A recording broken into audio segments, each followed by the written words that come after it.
hari abantu barwaniriye igihugu bakagera kuri finali bagasezererwa, hari uko bakuze bagasezererwa, kuko harimo abarwayi bagasezererwa kubera impamvu zitandukanye. Igihugu iyo cyabasezereye kirabakurikirana. Nje kukubwira wowe murokore, nuramuka wisezereye ukadezatinga kubera Satani akakudemobiliza, Satani akakudemobiliza, uzamenye ngo uzaba mayibobo, uzaba marine kandi ushaje, uzabaho nabi, n'abana bawe n'abagukomokaho bazabaho nabi.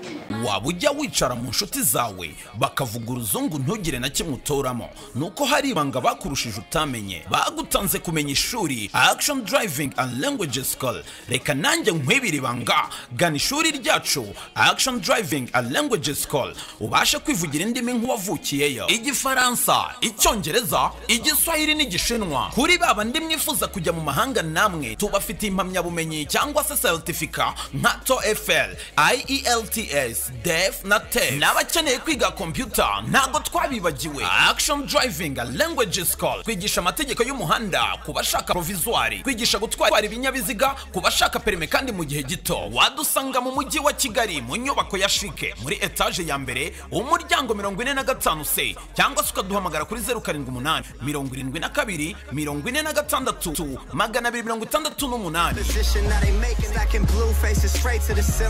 268. Turabashuhuje mwese abakurikiranye Mama Charlene Official, amahoro y'Imana nabe murimwe. Turabashuhuje cyane rero, kandi Imana ibaha umugisha abantu bakomeje gukora share, abakomeje kwandika aho hepfo kuri comment muduha inama n'ibitekerezo, mukomeje kudushyigikira mu buryo butandukanye. Turabazirikana kandi turabakunda. Imana rero y'amahoro nibahe umugisha abari mu Rwanda no mu bihugu byinshi bitandukanye. Turi ku cyigisho cyitwa umusirikare, tugeze kuri episode ya 17. Imana rero nibaho umugisha. Uyu munsi ndashaka tuze kuganira kuri demobe mu gisirikare, ariko noneho ngenda vuga abantu bademobirijwe na Satani bakava mu gakiza, bakava mu byo kwizerwa. Reka turebe ijambo ry'Imana, urwandiko rwa 2 rwa Timoteyo, ibice byaho 3 umurongo waho wa mbere. Dusome mu izina rya Yesu. Ugume mu byo wizeye ukabyizezwa nuko uzi uwakwigishije, kandi uzi yuko uhereye mu buto bwawe wamenyaga ibyanditswe byera bibasha kukumenyesha ubwenge bwo kukuzanira agakiza gaheshwa no kwizera Kristo. Amena. Ngo ugume mu byo wizeye ukabyizezwa kuko uzi uwakwigishije, kandi uzi yuko uhereye mu buto bwawe wamenyaga ibyanditswe byera bibasha kukumenyesha ubwenge bwo kukuzanira agakiza gaheshwa no kwizera Kristo. Amen.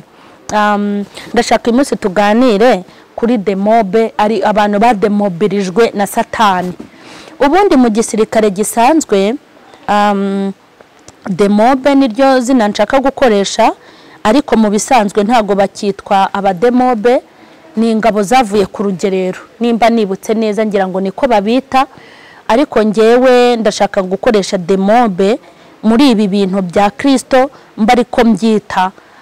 Nizere ko nta uri bundebe nabi, nukugira ngo mbashe kumvikanisha abantu bavuye mu gakiza, abantu bavuye mu nzu y'Imana, abantu baretse imirimo y'Imana, abantu bavuye mu byo kwizerwa.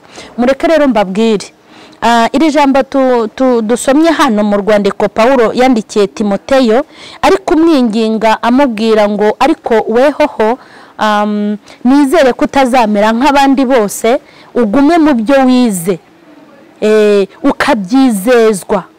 Ibyo wize warabyigishijwe uranabyizera, hanyuma wowe Timoteyo ubigumemo. Urabizi neza ko guhera mu buto bwawe yari yararerewe ku bibero bya Paulo, niwe wari umubyeyi we wa Timoteyo. Haleluya. Dukwiye no kuba ababyeyi bo mu mwuka tukarera abana bakuze.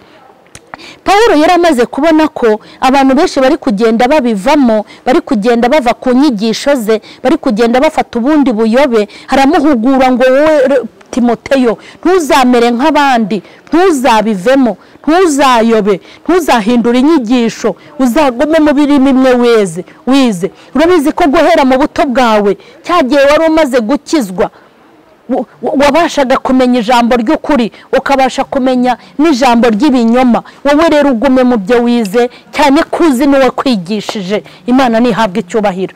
Nanjye nashakaga kubwira abakozi b'Imana ngo mwirinde kubivamo, mwirinde kubivanga, mwirinde gufata ibindi bintu. Hari ibintu twize, hari ibintu twigishijwe, hari ibintu twibwiriwe n'Imana. Reka mbabwire, hari ibisate by'amabuye twahawe n'ijuru byanditseho amategeko. Hari ibyo twabwiwe.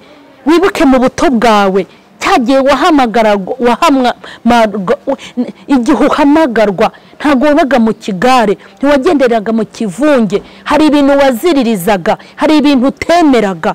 Ukimara gukizwa hahandi mu buto bwawe wari uzi kurobanura icyiza n'ikibi, wari uzi kurobanura umwuka n'imyuka. Ntabwo wajyaga winjira aho ubonye, ntabwo wajyaga wambara uko ubonye, ntabwo wajyaga witwara uko ubonye. N'imvugo yawe byonyine yari imeze ukundi kuntu, hanyuma bari byo ugumamo.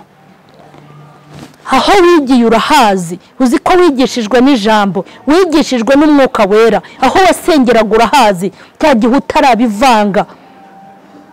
Pawulo aramuhugura, haramuga ngo uhereye mu buto bwawe wamenyaga ijambo rizima, wamenyaga iby'ukuri, wajyaga ubirobanura, ubigumemo ibyo wize, cyane kuzi uwakwigishije. Mana nihabwe icyubahiro. Ubundi abademobe, umuntu wademobirijwe cyangwa umuntu wasezerewe mu gisirikare, reka mba ariko mbivuga, umuntu wasezerewe mu gisirikare agasezererwa ari ingabo y'igihugu, agasezererwa mu buryo bumuturutseho cyangwa butamuturutseho, ariko agasezererwa.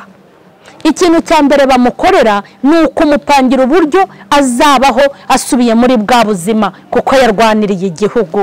Imana ishimwe cyane.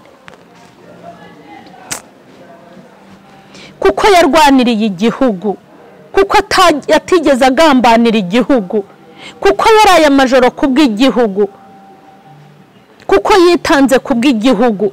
Umugore we yarabyaye ntiyamuhemba kuko yari ari kurwanirira igihugu. Umwana wavutse ntiyamukikira, haza yarakuze kuko yari arimo kurwanirira igihugu.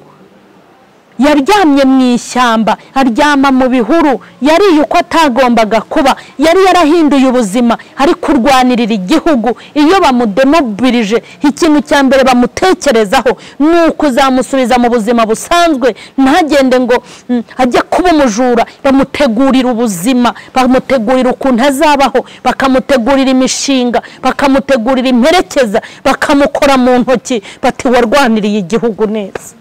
Ntago ndahagera aho babasezerera, ntago mpazi, nubwo ndumva iyo disikuru na rimwe, ariko ngenda bikurura nk'umuntu, hahita ndeba ukuntu wenda babanza no kubashima abantu bagiye kukivamo, bakavuga bati mwarakoze, mwaradufashije, mugiye gusubira mu buzima busanzwe. Bakanabigisha ukuntu bagiye gusubira mu buzima busanzwe kugira ngo bazabe abagabo, kugira ngo bazitunge, kugira ngo ntibazandagare. Noneho bakabaha n'amafaranga yo kujyana, bakabaha amafaranga yo kujyana kugira ngo bazayahereho mu gukora indi mishinga, kugira ngo bazakomeze baba abagabo bo kuzatukisha igihugu. Icyo gihe hari n'imirimo muri leta itandukanye bagenda babahamo akazi, kuko batigeze baba demobe kandi batigeze baba za dezata. Hari abantu barwaniriye igihugu bakagera kuri finali bagasezererwa. Hari uko bakuze bagasezererwa, kuko harimo abarwayi bagasezererwa kubera impamvu zitandukanye. Igihugu iyo cyabasezereye kirabakurikirana. Nje kukubwira wowe murokore, nuramuka wisezereye ukadezatinga kubera Satani akakudemobiliza, Satani akakudemobiliza, uzamenye ngo uzaba mayibobo, uzaba marine kandi ushaje, uzabaho nabi, n'abana bawe n'abagukomokaho bazabaho nabi. Nagira ngo mbabwire ngo hari igihe umukozi w'Imana yicara akavuga ati ndi muri pasiyo. Ntabwo ikibazo ari pasiyo, ahubwo nakubaza ngo ugikorera Imana ukiri muri uwo murimo w'Imana koko wakoreraga Imana? Ubundi iyo ukorera Imana uhembwa nayo, niyo ukoreye leta uhembwa nayo, niyo ukoreye itorero uhembwa naryo. Hari igihe umuntu akorera itorero ariko ntakorera Imana. Yego. Hari n'igihe umuntu akorera inda ye ariko ntakorera Imana. Hari n'igihe umuntu akorera abantu ariko ntakorera Imana. Ntabwo ikibazo ari ukujya mu zabukuru, ntabwo ikibazo ari ukwamburwa inshingano, ahubwo ukiri kuri wa murimo witwaye gute, ugikorera Imana witwaye gute. Nubona uri umukozi w'Imana ugasezererwa kubera ugeze mu myaka y'izabukuru, ugasezererwa ukabona utangiye kuburara, ugasezererwa bakaguta hanze wabuza y'inzu, ugasezererwa abana bawe bose bakava mu ishuri, ugasezererwa inzara ikinjira, umwijima w'icuraburindi ukinjira mu buzima bwawe, kandi warakoreye Imana ku manywa na nijoro. Uzagende wisuzume, ntuzajye kubeshyera Imana, uzasuzume ibikorwa wakoraga cya gihe witwaga pasiteri, cya gihe witwaga evangeliste runaka internationali, cya gihe wari umudiyakoni, cya gihe wari umuririmbyi. Akazi kose wakoreraga Imana nubona udemobirijwe ukabona bibaye ngombwa ko uhagarara bitaguturukaho ukabaho nabi, uzagende ubanze usuzume icyambere uko wakoreye Imana, kuko Imana nta muntu wayikoreye uzikorera amaboko. Imana itugirire neza. Hari abantu rero basezerewe na Satani. Satani ubwe ajya afata abantu akabademobiliza, akabakura mu nshingano, akabakura mu birindiro, akabakura mu mwanya, akabambura intwaro, akabambura imbunda, akabambura ijambo, akabambura umwuka wera, akabambura guhamya, akabambura gutsinda, akabambura kunesha, akabibambura. Satani akagukuramo inifomo, akaguhambura intwaro zawe zose, akagusiga ihero. Nabo nashakaga kubwira ngo nimba hari intwaro wari ufite ukabubona zaragimbye, nushaka kujya gutyarisha izindi. Nimba hari intwaro haduye yakwambuye, nushaka ugende ujye gushaka izindi ntwaro, ugume mu mwanya. Nubona unasezerewe ukabona uricaye, ari Imana yo mu ijuru ikwicaje, izaguha n'ibizagutunga. Ntabwo njyewe njya mbyumva umukozi w'Imana ushobora kwamburwa inshingano, yamara kwamburwa inshingano agatangira kwibaza ngo nzarya gute, nzabaho gute. Imana ntabwo ari umuswa ifata umuntu wayikoreye imyaka 40-50 ngo igende iguherekeze, igende ikwicaze nta byo kurya iguhaye, ikwicaze ntaho kubiguhaye, ikwicaze abana bawe bicwa n'inzara. Ibyo bintu ntibishoboka, ntimuzigere mubeshyera Imana. Ntabwo Imana ari ukwite. None se urashaka kumbwira ngo abana b'abantu, umwana w'umuntu utekereza ngo uyu yari umusirikare none asubiye mu buzima busanzwe, reka tumuha amafaranga, abashoboye nibajye kwiga abandi bakabashakira akazi. Urashaka kuvuga ngo umwana w'umuntu ni urusha Imana ibitekerezo? Imana yikwicaje, iguha ibyo kurya no kunywa, iguha naho kuba, iragutunga ikagutungira n'imiryango. Niyo mpamvu mbabwira ngo bakozi b'Imana mukiri mu murimo, bakozi b'Imana mukiri mu nshingano zo kuyobora itorero ry'Imana, ujye ukorera Imana neza, umeze nk'uri kwiteganyiriza igihe uzaba uri mu zabukuru, igihe uzaba utagihembwa n'itorero, igihe uzaba utagifite church, igihe bizaba byahindutse.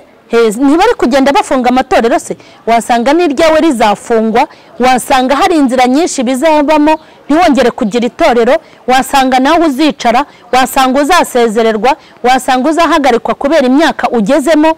Ariko mu gihe ukiri gukorera Imana, ukora utegura amasaziro yawe, ukora utegura uko abana bawe bazabaho. Niba baba batiga primaire bazaba biga muri secondaire, niba batiga secondaire bazaba bari muri kaminuza. Hari n'ibindi byinshi abana bawe bakeneye kandi bizaba biturutse ku Mana. Ubwo uzaba wicaye ku ntebe y'ubushumba, wicaye ku ntebe y'ububishop, uvuga ngo uri bishop, ukanga gukorera Imana nabi neza mukuri no mu mwuka, uzamenya amasaziro n'iherezo ryawe. Umunsi uzaba wicaye ya maturo wirirwa uyoragura utakiyabona.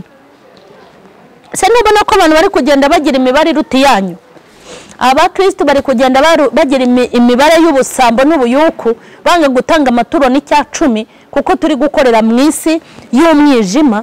nje kukubwira ngo uri gushukwa n'amaturo uri kuyoragura ariko hari igihe utazongera kuyayora.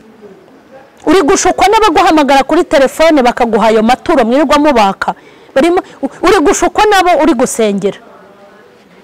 Hari umunsi bazaguhaga, hari umunsi bazaguhararukwa, hari umunsi uzaba ubageza aha, hari umunsi uzavuga ijambo ntibaryumve, hari umunsi uzaba uhagarara uwende kwikubita hasi kubera n'imyaka uzaba ugezemo, hari umunsi uzashirirwa abagushaka batakigukeneye. Uwo munsi none kubwira ngo uzaze uteganyirize, uzabe warabanye n'Imana neza, izagutunge, izakube hafi, izagushyigikire, izakurwanira ishyaka.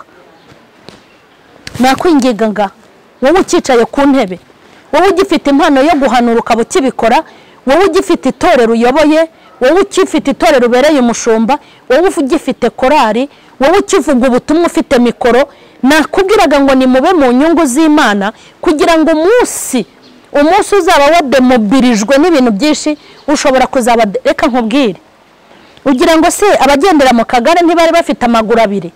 Uzajya ubona umuntu agendera mu kagare ugire ngo wamurushije kuba ibogari. Uzajya ubona umuntu yarakuze, yarabaye umubyeyi, yarahuye n'ibyago n'amakuba, ugire ngo we ntigeze aba inkumi. Uzajya ubona umuntu w'umusaza atakibasha kuvuga ijambo ngo ahagarare iminota 10, ugire ngo ntiyigirirwaga yikarakansa nk'uko bigenza.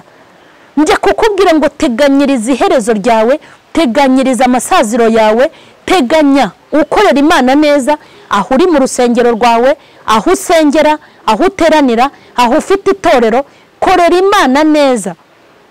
Hari umunsi mweke mbabwire, uzajye ureba ibyo biturisho muterekaho hanyuma bagatura menshi. Hari umunsi batazaguha n'ijana, hari umunsi bazanga gutura rimwe, umva bangire guturira bose bakora inama bange kuyaguha.